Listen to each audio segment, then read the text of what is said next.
អូខេជំរាបសួរទៅដល់បងដែលជាម្ចាស់យានដ្ឋានជួសជុលរថយន្តទាំងអស់គ្នា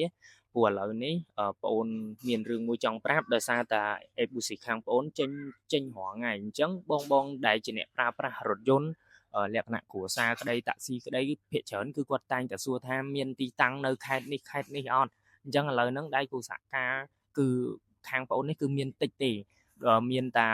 ប្រហែលក្រាស់ទេដូចនៅភ្នំពេញក៏មានតិចនៅតាមខេត្តក៏មានមួយដែរអញ្ចឹងបងដែលជាម្ចាស់ការ៉ាសនៅលើផ្លូវធំទីប្រជុំជននៅដូចជានៅតាមទីរួមខេត្តជនបទអីទាំងអស់ដែលមានចំណាប់អារម្មណ៍បងអាចជាវវិស័យខាងបងអូនយកទៅបានហើយបងអូន free promote free អីចឹងដោយសារតែបងអូនប្រកាសទៅដល់បងទាំងអស់គ្នាដែលសូមឲ្យជួយគ្រប់គ្រងហ្នឹងដោយសារអីភាគច្រើនបងដែលគាត់កំងពីខ្ញុំទៅចឹងគាត់ពិបាក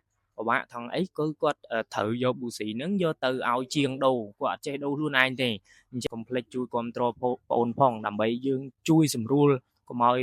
បងដែលជាអ្នកប្រើប្រាស់រថយន្តជាម្ចាស់ឡានហ្នឹងគឺគាត់ពិបាកនៅក្នុងការស្វែងរកកន្លែងផ្លាស់ប្ដូរកន្លែងអីគាត់កំងពីខ្ញុំហើយត្រូវឲ្យបងជាងផ្លាស់ប្ដូរទៀតអញ្ចឹងគឺពិបាកទៅដល់គាត់មែនទែនអញ្ចឹងបើ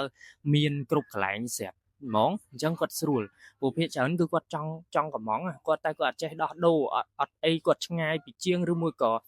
ទីមួយទៀតជាងអត់មានប៊ូស៊ីហ្នឹងអញ្ចឹងគឺពិបាកឲ្យគាត់ត្រូវកំងពីខ្ញុំឲ្យបងដូរទៀតអញ្ចឹងអរគុណច្រើនបងទាំងអស់គ្នាបងអូនមានតម្លៃបោះដុំហើយនឹងតម្លៃលក់រាយដូចគ្នាអញ្ចឹងបងមានចំណារអារម្មណ៍សូមកុំភ្លេចតំណែងមកបងអូនបានអរគុណច្រើន